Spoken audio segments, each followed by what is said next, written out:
আমরা অনেক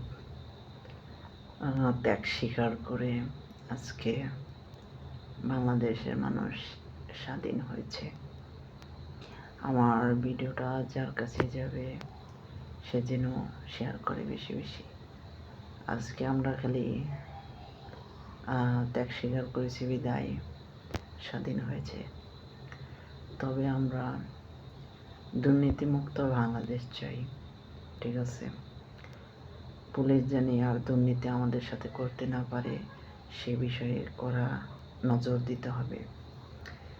পুলিশের যত বড় বড় অফিসার আছে যেগুলো অন্যায়ের পক্ষে ছিল তাদেরকে বাতিল করে নতুন নিয়োগ করতে হবে।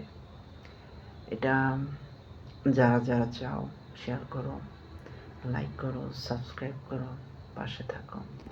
Thank you.